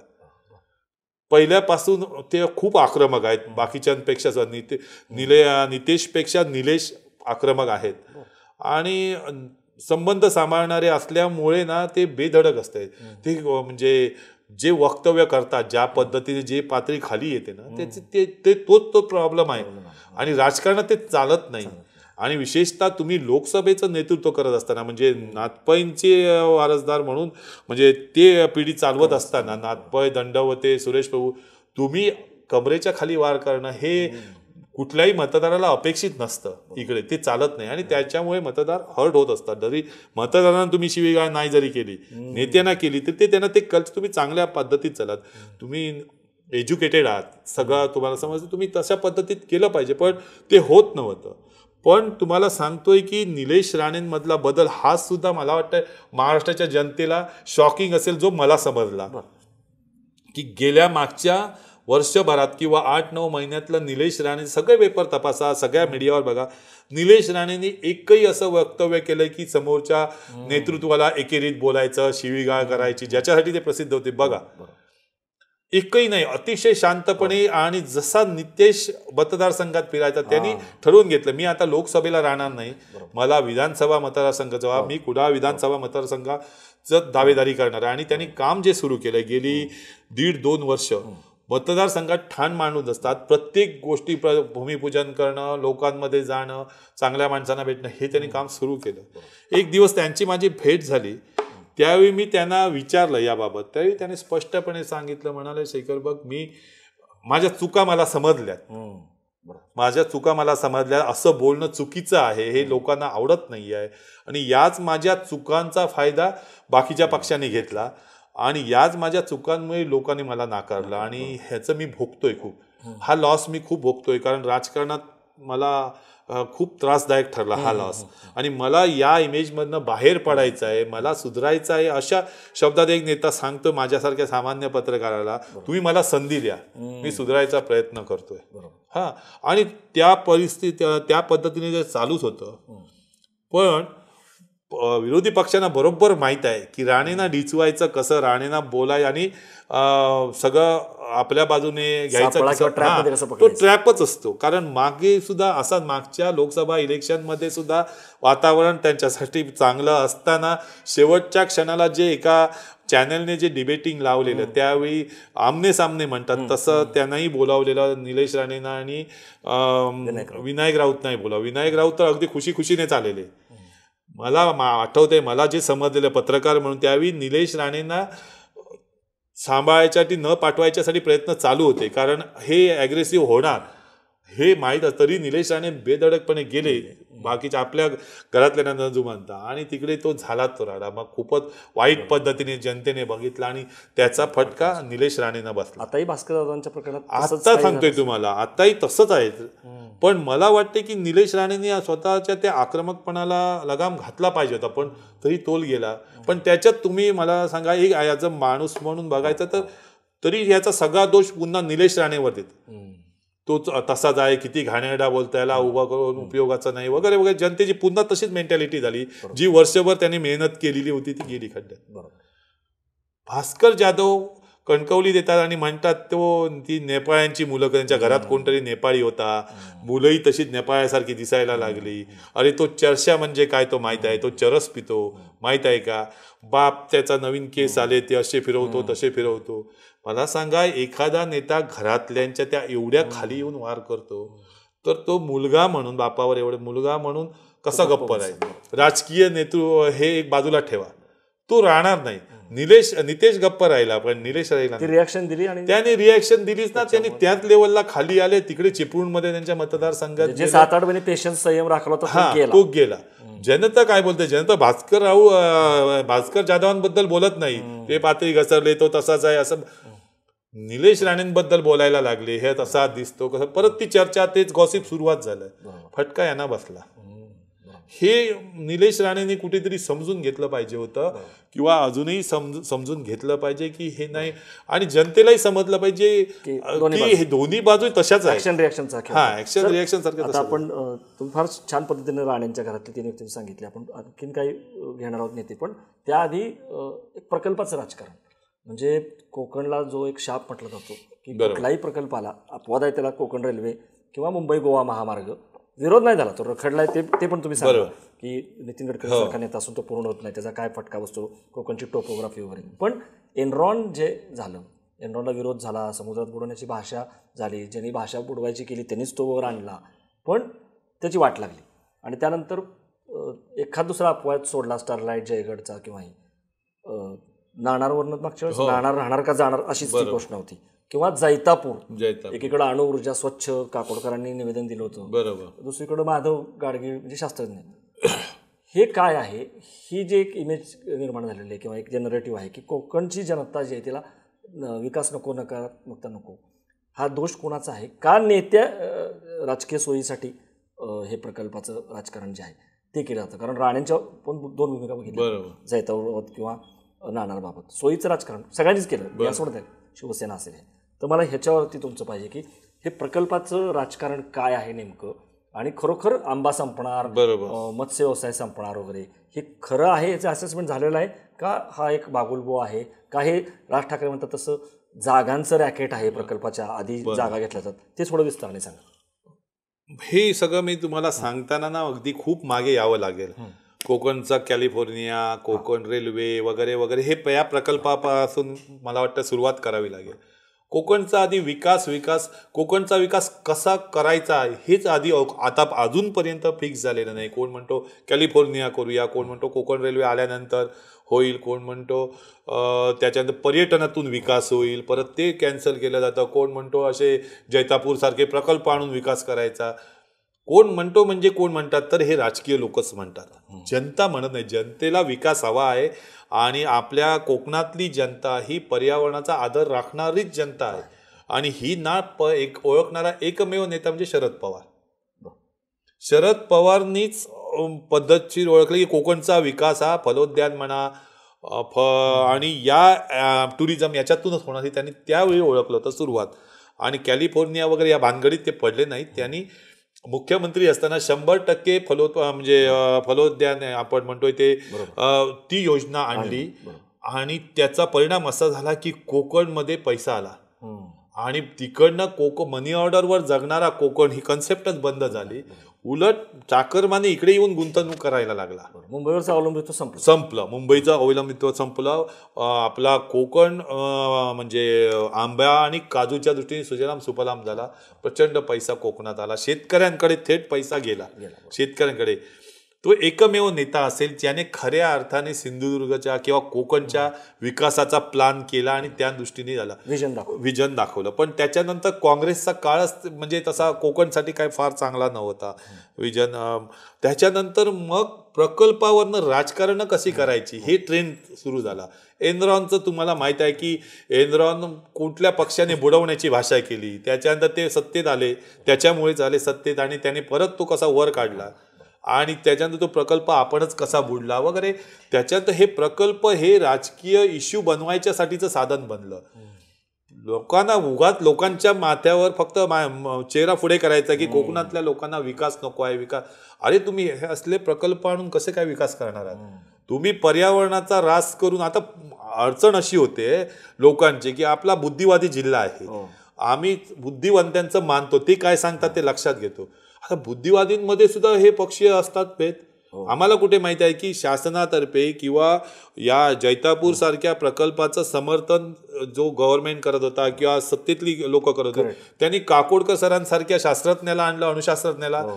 काकोडकर सारखे अणुशास्त्रज्ञ येऊन सांगतायत की हा प्रकल्प हार्मफुल नाही आहे, स्वच्छ ऊर्जा आहे सगळीकडे असं सांगतायत. काकोडकरांवर विश्वास जर ठेवायचा तर त्याच वेळी विरोधातले पक्ष असे शास्त्र म्हणजे माधवराव गाडगी येऊन गेले, इतर चांगले चांगले सायंटिस्ट येऊन गेले जे वेल नोन सायंटिस्ट होते. ते सांगतात हा प्रकल्पामुळे कोकण उद्ध्वस्त होईल, तुमचा आंबा उद्ध्वस्त होईल, कॅन्सरचे पेशंट वाढतील. लोकांनी काय समजायचं? तेच नाणार म्हणा, जैतापूर म्हणा, हे सगळं त्याच्यासाठी समुद्रामध्ये त्याच्यासाठीच झालं. मत्स्यशेती हे ते असे म्हणजे जे भीतीचं वातावरण तयार पर्पजली भीतीचं वातावरण तयार केलं गेलं आणि बुद्धिवादी जो मतदार होता त्यांना मिसगाईड केलं गेलं आणि अजूनही ते प्रकल्प. त्याच्यामुळे त्याच्यात या भानगडीमध्ये सी वर्ल्ड सारखा जो ज्याचा पर्यावरणाशी काही संबंध नसलेला महत्वाकांक्षी प्रकल्प तोही गेला खड्ड्यात. तो यांच्या वक्तव्यामुळे म्हणजे शेवटी ते राजकारण तसं झालं. तो त्याचा काय पर्यावरणाशी संबंधच नव्हता. पण तो प्रकल्प एवढा जर आला असता तर त्या पर्यटनामध्ये केवढी तरी प्रचंड क्रांती झाली असती आपल्या सिंधुदुर्गामध्ये. पण तो गेला. पण त्याला कोणाला पर्टिक्युलर जबाबदार धरता येणार नाही. म्हणजे नारायण राणेंनी आणलेला प्रकल्प शिवसेनेमुळे गेला असं म्हणता येणार नाही. कारण राणेंच्या म्हणजे पक्षाने तेच केलं, तेच यांनी केलं. तेच विमानतळाच्या बाबतीत झालं. मला सांगा चिपीचा विमानतळ कोकणातला डोमेस्टिक विमानतळ, छोटा विमानतळ, पण त्याच्यासाठी केवढं राजकारण केलं गेलं, केवढे शिंतोडे एकमेकांवर उडवले गेले, केवढं कित्येक वर्ष तो पेंडिंग आहे. पण त्याच्यानंतर सुरू झालेला मोपा इंटरनॅशनल एअरपोर्ट जो सिंधुदुर्गच्या बॉर्डरवर आहे तो कसलाही होऊन पण गेला. आता आमचा एअरपोर्ट उघड्यावर पडला आणि त्या एअरपोर्ट बद्दल कोणीच बोलत नाही आणि आता सर्रास वापर तो ह्याच्या मोपाच्या एअरपोर्टचा केला जातो. तुमचं असं म्हणणं की म्हणजे पर्यावरणाला पूरक असे प्रकल्प न आणता विनाशकारी म्हणजे आता लोकांना माहित झालं ह्या सगळ्या भानगडीत ना लोकांचा अभ्यास झालाय पर्यावरणासाठी काय पाहिजे. राजकारणी लोकांचा याच्यात हितसंबंध जागेचं बरोबर जागेचं राकेट म्हणजे काय असतंय की एखादा प्रोजेक्ट यायचा असेल तर ह्या नेत्यांना अगोदर समजता येते. नेते त्यांचे जे सेक्रेटरीज असतात ते प्रशासकीय अधिकारी आणि ते अगदी दिल्लीपासून अगोदरच त्या परिसरातल्या जागा घेतल्या जातात. अगोदरच त्या परिसरात मध्यंतरी मी एक बातमी काढलेली होती तुम्हाला कल्पना असेल सगळ्या प्रकल्पांना विरोध होतो. म्हणजे ही बातमी मला वाटते महाराष्ट्रात सगळ्यात म्हणजे धक्कादायक बातमी ठरली. मला ट्रेकिंगची आवड आहे. माझी काही टीम असे ट्रेक करताना एक सह्याद्रीच्या कुशीमध्ये जंगलामध्ये अचानक सगळ्या म्हणजे ट्रेक करत असताना काही जणांना मोठमोठ्या मशिनरी दिसल्या. लोक काम करताना दिसली. असे कच्चे रस्ते काय म्हणून चौकशी करायला गेले तर अदानींची माणसं आली म्हणून सांगितलं. मला कोणीतरी सांगितलं की अरे शेखर असं असं त्या जंगलामध्ये चालू आहे. थिक फॉरेस्ट वरच्या बाजूने म्हणजे कोल्हापूरच्या वरच्या बाजूने ते पाडगावचं धरण आणि खालच्या बाजूने सिंधुदुर्ग. मी अदानींचं म्हटल्याबरोबर मी अलर्ट झालो. काय नक्की असं एवढ्या जंगलात प्रोजेक्ट चालू. मी चौकशी करत गेलो आणि नेटवर सर्च केल्यानंतर लक्षात आलं की तब्बल 8,500 कोटी रुपयाचा प्रोजेक्ट तिकडे सुरू झालाय. म्हणजे काम सुरू झालंय. कोणालाच काही माहित नाही. म्हणजे कुठल्याही म्हणजे एवढा प्रोजेक्ट महाराष्ट्रात जर येत असेल तर मुख्यमंत्री वगैरे केवढा गाजावाजा करतात. बरोबर ह्या लोकांनी कोणी गाजावाजा केला नाही. गप्प सगळे म्हणजे प्रशासकीय लेवलवर अगदी जिल्हा लेवल पण यंत्रणा म्हणजे अशी कम्प्लीट कॉन्फिडेन्शियल सगळं ठेवलेलं. मी नेटवर तो सगळा रिपोर्ट मला मिळाला. मी तो रिपोर्ट कसा आहे कसे परमिशन ज्याला फॉरेस्ट परमिशन देत नाही फॉरेस्टच्या जमिनी त्याच्यासाठी घेतल्या गेल्या ज्या याच्यात ते मी सगळं घातलं ना मग गदारोळ उडला त्याच्यानंतर आणि कोणी त्याची जबाबदारी घ्यायला तयार येत नव्हतं. प्रोजेक्ट मान्य केलं त्यांच्याने आणि तो नंतर बंद झाला. मला प्रोजेक्ट चालू किंवा बंदचा प्रश्न नव्हता.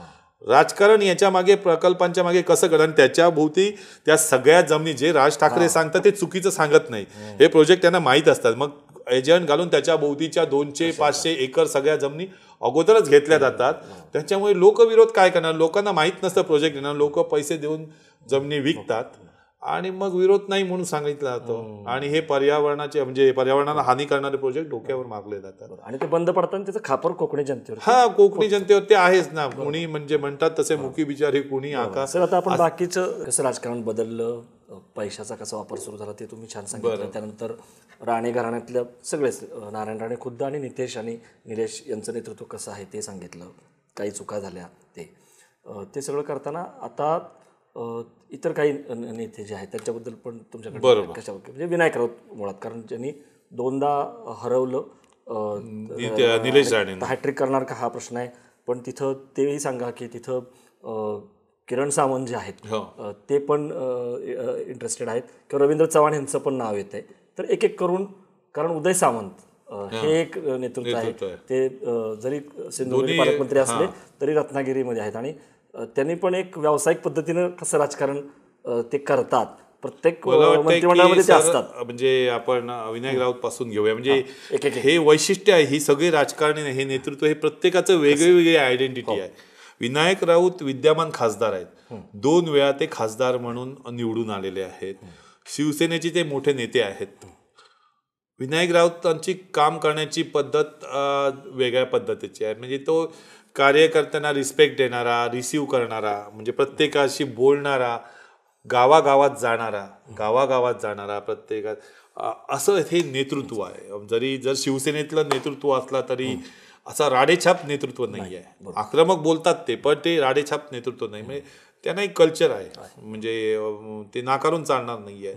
पण विनायक राऊतांचे दोन्ही वेळच्या विजयाचे जर तुम्ही ॲनालिसिस जर केले तर विनायक राऊत 2 वेळा आले ते मोदी लाट त्यावेळी होती. नंबर 2 की त्यावेळी सिंधुदुर्गात शिवसेनेची ताकद म्हणजे मतदार नेते नसले ते मतदार हा शिवसेनेचा होता. शिवसेनेवर प्रेम करणारा होता. तसाच रत्नागिरीत पण होता. त्याचबरोबर त्या मतदारांबरोबरच हे कसलेले नेते आहेत शिवसेनेतलं कोळून प्यालेले शिवसेना नेते आहेत.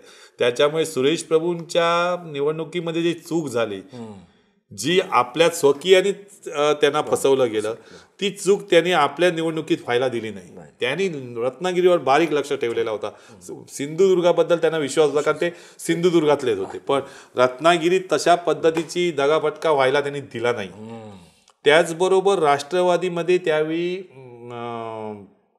आपले उदय सामंत होते. रत्नागिरीतली राजकारण वेगळं आहे.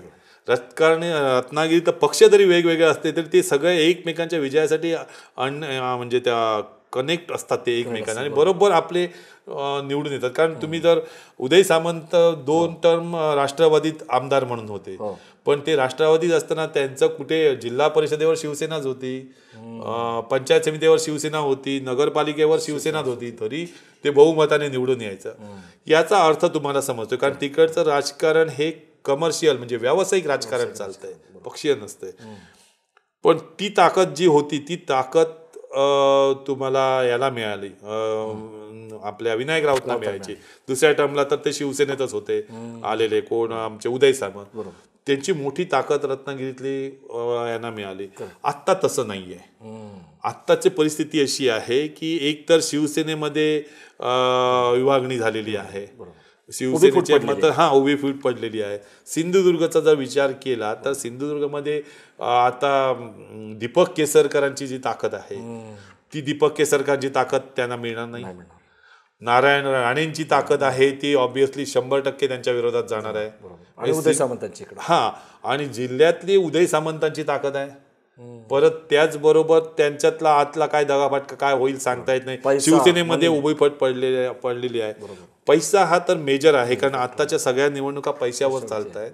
त्याच्यामुळे शिवसेना तेवढी पैशाने स्ट्रॉंग राहिली आहे का, जी लोकसभा निवडणुकीत समोरची लोक पैसा टाकतील तेवढं टाकू शकतील का, तेवढे स्ट्रॉंग विनायक राऊत आहेत का, स्वतःचा पैसा टाकणारे तेवढे आहेत का, किंवा ते टाकतील का, ते सुद्धा व्यावसायिक दृष्ट्या विचार करतीलच ना. ते 2 टर्म निवडून आलेले आहेत. त्याच्यामुळे मला तेवढी सोपी जाईल, मी काय सांगू शकत नाही, पण तेवढी सोपी जाईल जेवढी अगोदर जाईल असं अजिबात नाही. विनायक राऊतांच्या नेतृत्वाचा कस लागणार आहे थोडक्यात, खूप कस लागणार म्हणजे खूपच कस लागणार आहे. त्या पार्श्वभूमीवरती उदय सामंत आणि किरण सामंत व्यावसायिक पद्धतीने राजकारण तुम्ही किरण सामंत आता लोकसभेसाठी प्रचंड उत्सुक आहे. आत्ताच्या घडीला कोणाला काय नेतृत्व म्हणजे उमेदवारी मिळेल सांगता येत नाही. फक्त शिवसेनेची विनायक राऊत फिक्स आहे, कारण त्यांच्याकडे आणखी नेतृत्व दिसत नाही, कुठला चेहरा दिसत नाही किंवा चर्चेत आलेला नाही. पण किरण सामंत आता मागच्या वर्षभरापासून तयारीला लागलेत, तसे बॅनर हळूहळू लागत आहेत. किरण सामंत सुद्धा जरी ॲग्रेसिव्ह आहेत, पण ते ॲग्रेसिव्ह म्हणजे असं हार्मफुल नाही आहे, पण ॲग्रेसिव्ह आहेत. आणि आता अशी पोस्टर्स लागायला लागली की अगोदरपासून किरण सामंत हे वेल मॅनेजर आहेत. आधी हे लक्षात घ्या तुम्ही, म्हणजे त्यांचं मॅनेजर म्हणून नाव खूप आहे. म्हणजे इलेक्शन कशी मॅनेज करायची, म्हणजे कशी सिस्टम रावायची, हा त्यांच्या एवढा जाणणारा युवा नेतृत्व कोण नाही आहे. पण त्यांना किंग मेकर म्हणून म्हटलं जायचं रत्नागिरीमध्ये. त्यांची काय भावाला सपोर्ट त्यांचा असायचा, आणि सगळी यंत्रणा, प्रशासकीय यंत्रणा स्वतः अशा पद्धतीने हँडल करायचे. आता किंग मेकर बाजूला पडला आणि त्यांच्या बॅनरवर आय एम द किंग अशा पद्धतीचे टॅगलाईन दिसायला लागले. आय एम द किंग, मी येतोय, आय एम द बॉस, अशा पद्धतीचे टॅगलाईनचे यायला लागले. आणि त्यांनी वेळोवेळी आपली इच्छा ट्विटरद्वारे ट्विट करून वगैरे व्यक्त केलेली आहे. आता थांबणार नाही, आता कोण रोखतोय बघू, अशा पद्धतीने यायला लागली वक्तव्य. आणि त्याच्यातनं लक्षात आलं की हे प्रचंड उत्सुक आहे. किरण सामंत जर तिकडे भाजपतर्फे एकदा असं नाव नारायण राणेंचं आलं की राज्यसभेची उमेदवारी नाकारल्यानंतर नारायण राणेंकडे बहुतेक या लोकसभा मतदारसंघाची जबाबदारी दिली जाईल म्हणून. पण सर मला असं, नारायण राणेंची शारीरिक क्षमता आता पाहिजे तेवढी राहिलेली नाही. म्हणजे ते प्रचंड मेहनत करतात, फिरतात, पण त्यांचा जर चेहरा, बॉडी लँग्वेज तुम्ही बघितला ना तर त्यांना खूप त्रासदायक ठरते. आता याच्या पुढे एवढं मोठं सगळं सांभाळणं ही सोपी गोष्ट नाही. रवींद्र चव्हाणांचं पण सांगता येत नाही. रवींद्र चव्हाणांचं कसं, रवींद्र चव्हाणांचं एक नाव मध्ये आलं, ते कुठल्या गॉसिप मधनं आलं की पक्षाने केलं काही समजलं नाहीये. पण रवींद्र चव्हाण मला वाटत नाही की या ठिकाणी इच्छुक असतील, म्हणजे मनापासून इच्छुक असतील. पण तो नेतृत्व एक असं आहे की पक्ष जो देईल ती जबाबदारी सांभाळणार, नाराज न होता ते सांभाळायची आणि तडीच न्यायची. ते एक वेगळ्या पद्धतीचं नेतृत्व आहे. ते कॅल्क्युलेशन्स ठेवून शांतपणे हळूहळू, म्हणजे ती जी बीजेपीची स्टाईल आहे त्यातला पक्का, कारण मागची जी शिवसेना फोडली गेली आणि त्यातली बरीच जबाबदारी आणि या सगळ्या आमदारांना, एवढ्या जणांना सांभाळायचं, 40 आमदार, त्याचं एकमेव सगळं ते नेतृत्व आणि कंट्रोल होतं ते रवींद्र चव्हाणांकडे होतं आणि त्यांनी ती अगदी परफेक्टली पडद्याआड राहून परफेक्टली फोकसमध्ये न येता सांभाळलंय. एवढी ताकद आहे. सिंधुदुर्गच्या राजकारणामध्ये त्यांची स्वतःची ओळख तयार झालेली आहे. राणेंचे जे शिलेदार बरेच होते स्ट्रॉंग, ते सगळे आता रवींद्र चव्हाणांसोबत आहेत. पैसा कुठे टाकायचा आणि कसा टाकायचा, कशा लोकांमध्ये जायचं, हे त्यांना परफेक्ट माहित आहे. आत्ताचा जो नेव्ही डे झाला, एवढा मोठा इव्हेंट राष्ट्रीय, तो त्या एकट्या माणसाने, एकट्या एका स्वतःच्या हिमतीवर त्याने तो यशस्वी केला. त्यावेळी मोटरसायकल घेऊन फिरायचे, ते तिकडे लोकांमध्ये जायचे. रवींद्र चव्हाण जर आले तर नक्कीच येऊ शकतात, कारण त्यांना ती यंत्रणा माहिती आहे. रत्नागिरी कोळून प्यालेले आहेत, सिंधुदुर्ग आहेत, पण ते किती उत्सुक आहेत तो एक त्याच्या मागे प्रश्नच आहे. नारायण राणे दिली जबाबदारी तर त्यांना ती घ्यावी लागेल. नारायण राणे जर उतरले तरी आत्ता त्या लोकांना ती सोपी आहे तुलनेत. ताकद सगळी त्यांना मिळेलच, म्हणजे उदय सामंतांची ताकद मिळेल. आणि अलीकडे दीपक केसरकरांचं एक वक्तव्य आलं, ते प्रवक्ते आहेत, ते शिवसेनेचे प्रवक्ते आहेत, त्यांनी केलं जर नारायण राणेंना बीजेपीने जर लोकसभा इकडची जर दिली तर आम्ही त्यांच्यासाठी काम करू, आणि त्यांना जर नाकारली तर किरण सामंत उभे राहतील. म्हणजे किरण सामंतांना आणून कमळावरती, कमळावरती नाही, किरण सामंत आमचे म्हणजे शिवसेनेचे, शिंदे सेनेचे उभे राहतील. असं आमचे ते म्हणतायत. पण तूर्त आता अशी परिस्थिती आहे की नारायण राणेंची भूमिका स्पष्ट झालेली किंवा भाजपची भूमिका स्पष्ट झालेली नाही. स्ट्रॅटेजीनुसार ही सीट शिवसेनेलाच सुटली पाहिजे. पण बीजेपीने जर काय सांगितलं तर मला वाटतं शिंदे सेनेवाले एक पाऊल मागे घेतील, पण किरण सामंत कदाचित मग बीजेपीमध्ये पण घेतले जातील.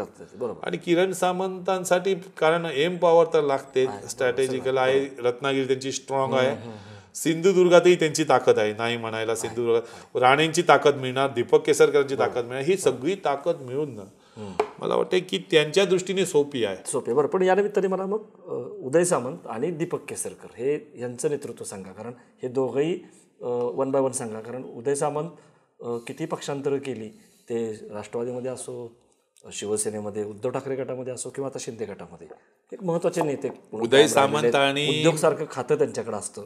हे जे एक कमर्शियल त्यांची राजकारण करण्याची पद्धत आहे किंवा ही जी ताकद आहे, तर ती काय आहे? उदय सामंत आणि दीपक केसरकर यांच्या नेतृत्वामध्ये बऱ्याच सिमिलॅरिटीज आहेत. तिघांनी बघा, दोघेही राष्ट्रवादीकडे होते, दोघेही राष्ट्रवादीकडनं शिवसेनेकडे आले, शिवसेनेकडनं बरोबर ह्या शिंदे शिवसेनेकडे हे गेले. दोघेही परफेक्ट टायमिंग साधणारे आहेत, मुरलेले राजकारणी आहेत. दोघेही पक्षात शिवसेनेतून बाहेर पडताना पळून गेलेले नाही आहेत, लक्षात घ्या. बाकीचे आमदार चोरी छुपके गेलेत, हे दोघेही सांगून गेलेत आणि नाही राहायचं आम्हाला म्हणून सांगून आलेले आहेत. ते पळत लपत छपत आलेले नाही आहेत सगळ्यात शेवट. कारण म्हणजे बेधडक, म्हणजे माहीत होतं शिवसेना हे जाणार म्हणून, आणि तशा पद्धतीने ते आलेले आहेत. दीपक केसरकरांचं बोलतं ते शरद पवारांच्या पटडीत तयार झालेले आहे नेतृत्व आहे दीपक केसरकरांचा. अगदी म्हणजे राजकीय नेतृत्व कसं असावं, म्हणजे धूर्तपणा, तो दीपक केसरकरांना एवढा कोण नसेल. कारण अजित पवार साहेबांनी त्या ह्याच्याच हाऊसमध्ये पण बोलताना सांगितले की आमचा दीपक, म्हणजे ते शिवसेनेत असताना तो त्यांच्या चेहऱ्यावर बघून त्याच्या मनात काय चाललंय हे समजणार नाही. म्हणजे हुशार आहे, चेहऱ्यावर हास्य, मनात वादळ, सगळं काहीतरी काही करू शकतो असं त्यांनी सांगितलं. ते खरंच आहे. पण दीपक केसरकर हा कल्चर असलेला नेता आहे.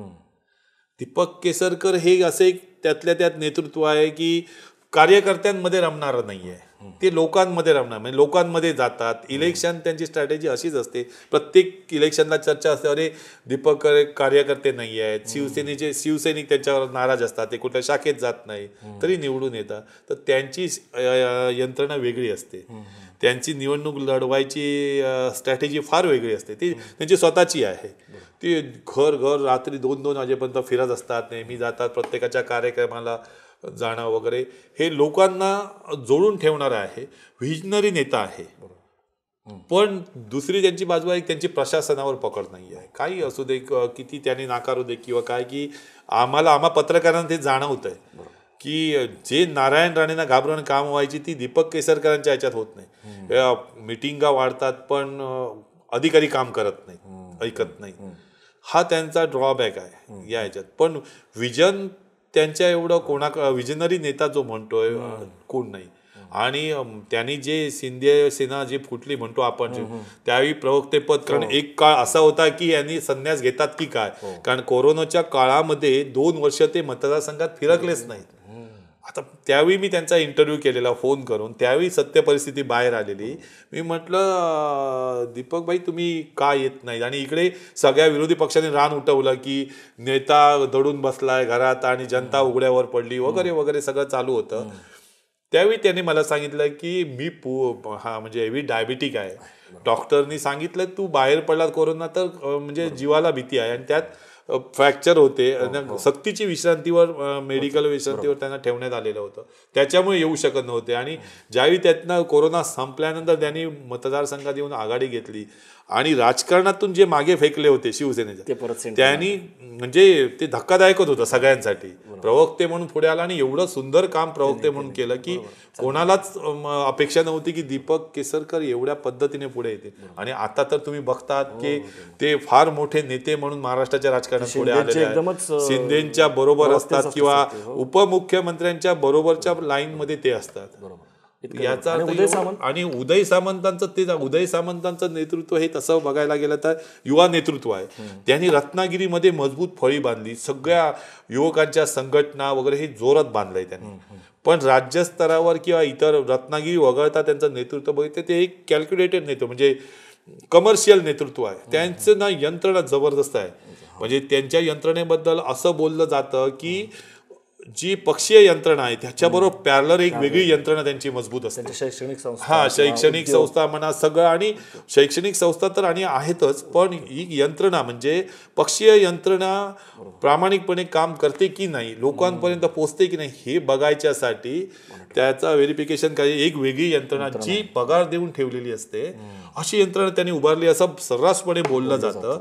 आणि बरोबर किरण सामंतांची ताकद आहे. हे व्यावसायिक, हे कुटुंबच व्यावसायिक कुटुंब आहे. त्याच्यामुळे ते पहिल्यापासून पक्षीय ताकद नसताना, पक्षीय बळ नसताना सुद्धा भरघोस मताने जे निवडून येतात, हे नुसता पैसा असून चालत नाही राजकारणात. ती अक्कल लागते की पैसा कुठे बरोबर टाकावा, कुठे गुंतवणूक करावी, काय करावी, ही प्रचंड म्हणजे ह्याचं प्रचंड ज्ञान उदय सामंतांकडे आहे, त्या फॅमिलीमध्ये आहे. त्याच्यामुळे याच्यावर ते यशस्वी होतात. आता 2 वेळा कॅबिनेट मंत्री पण झालेले आहेत. त्यांच्याकडे उद्योग सारखं खातं आहे. ते स्वतः उद्योजक आहेत आणि ते परफेक्ट चालवतात. म्हणजे त्याच्यात काय पक्ष पण मजबूत होतो आणि त्यांचं फ्युचर पण मजबूत होतं. त्याच्यामुळे उदय सामंत हे नेतृत्व एका वेगळ्या पटडीतलं आहे. आणखीन उल्लेखनीय जर म्हणायचं तर मग वैभव नाईक, म्हणजे जे शिवसेनेचे तर्फे जे नेतृत्व म्हणता येईल की ज्यांच्यावरती भिस्त असू शकेल. तर वैभव नाईक हा खरं तर वैभव नाईकचं कौतुक करावं लागेल थोडं. वैभव नाईक हे नेतृत्व म्हणजे नारायण राणेंचा पराभव करून पुढे आलेलं हे नेतृत्व आहे. आणि वैभव नाईक म्हणजे असताना म्हणजे त्यांना कधी सत्तेत फार हे मिळालं नाही, म्हणजे आमदार राहिले ते. पण शिवसेनेत वैभव नाईकना बऱ्यापैकी रिस्पेक्ट आहे. नारायण राणेला अपोज करतात. मानलं पाहिजे की नारायण राणेंसारख्या नेत्यांना ती ताकद अंगावर घेऊन आपलं अस्तित्व टिकवणं, अस्तित्व एवढं सुंदरपणे त्यांनी टिकवलं आहे. मालवण आणि कुडासारख्या मतदारसंघामध्ये एकदा म्हणजे त्याने म्हणजे मला नारायण राणेंचा तर पराभव केला, दुसऱ्या एका उमेदवाराचा पराभव केला, यंत्रणा असून म्हणजे नसताना सुद्धा. तर त्यांचं नेतृत्व असं आहे की लोकांमध्ये जातं ते, प्रत्येक माणसाच्या अडीअडचणीच्या वेळी म्हणजे काय चांगली घटना असू दे, काही असू दे, पहिलं पोचणार नेतृत्व म्हणजे वैभव नाईक.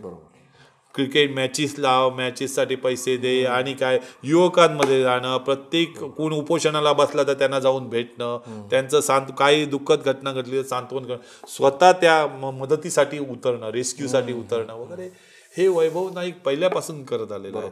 वैभव नाईक सुद्धा ते काँग्रेसमधलं नेतृत्व आहे, लक्षात घ्या. पहिले काँग्रेस, त्यांचं घराणं काँग्रेसमधलं, तो सुद्धा धूर्त राजकारणी आहे.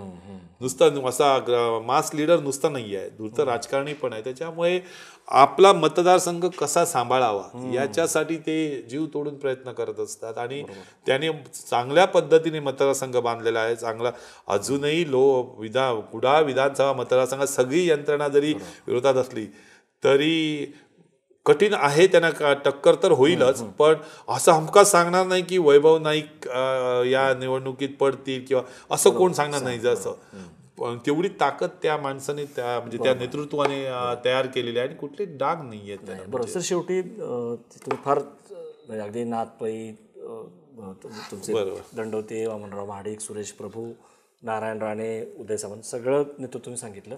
पण तुमचं जे निरीक्षण आहे मतदार, म्हणजे जसं नेता बदलला तसा मतदार बदलला, आणि तुम्ही जे सगळं मांडत असता त्यातून तुम्हाला जो मतदारांचा फीडबॅक मिळतो आणि त्यातनं तुम्हाला एक दिशा पण कळते. तर मला तेच विचारायचं आहे की सोशिकपणा किती आहे मतदारामध्ये. म्हणजे मुंबई गोवा आपण सगळा उल्लेख करताना एवढा महत्त्वाचा प्रोजेक्ट, पण तो इतका रखडतो.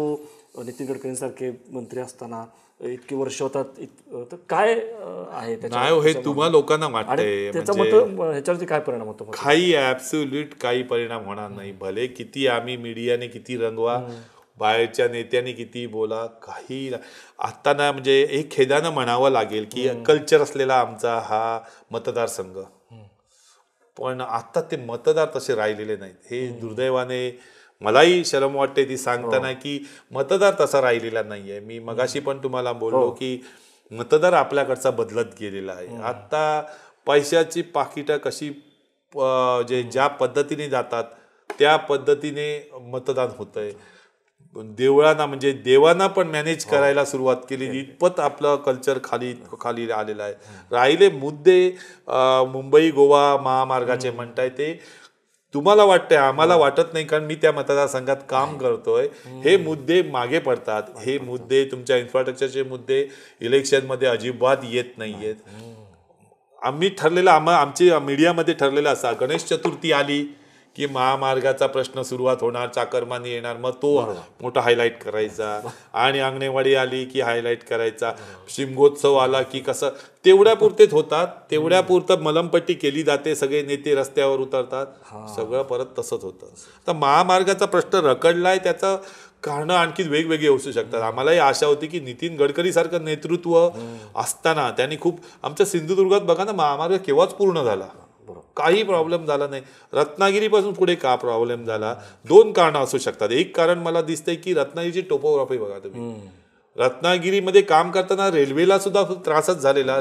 सगळ्यात जास्त बोगदे रत्नागिरीमध्ये आहे जिल्ह्यामध्ये, कारण त्याची टोपोग्राफी अशी आहे, हार्ड रॉक आहे, मोठमोठे डोंगर आहेत, मोठमोठे चढ आहेत. हे काढताना मी असं ऐकलेलं की बऱ्याच वेळा कॉन्ट्रॅक्टर म्हणजे ज्या कंपन्यांनी ते काम घेतलेलं त्यांच्यापेक्षा त्यांना खूप कठीण व्हायला लागलं, ते नुकसानकारक व्हायला लागलं. त्याच्यामुळे हे प्रकल्प हा रखडायला लागला. पण 100% सांगत नाही त्याच्यातमुळे, कारण त्याच्यात बरंच पोट ठेकेदारी असायची, ठेकेदारांमधलं राजकारण असायचं, तेही त्याला कारण असू शकतंय.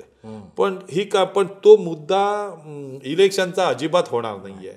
इलेक्शनचा मुद्दा फक्त आणि फक्त पैशाच्या राजकारणावर चालणार आहे, बाकी काही होणार नाही. आणि फार फार तर आता आरक्षणाचं जर मराठा आरक्षण किंवा जातीचं राजकारण जर म्हणत असाल तर मला तेवढं वाटत नाही. कारण जे जरांगे पाटीलनी जे मराठा याच्यासाठी जे आंदोलन केलं त्याला कोकणातून काही पाठिंबा नाही. 50% कुणबी 50% 50% कुणबी हे म्हणजे राजापूर वगैरे त्या परिसरात आहेत. पण तिकडचं नेतृत्व बघा ना, त्या कुणब्यांचं नेतृत्व करणारं नेतृत्व आहे ते मराठा नेतृत्व आहे.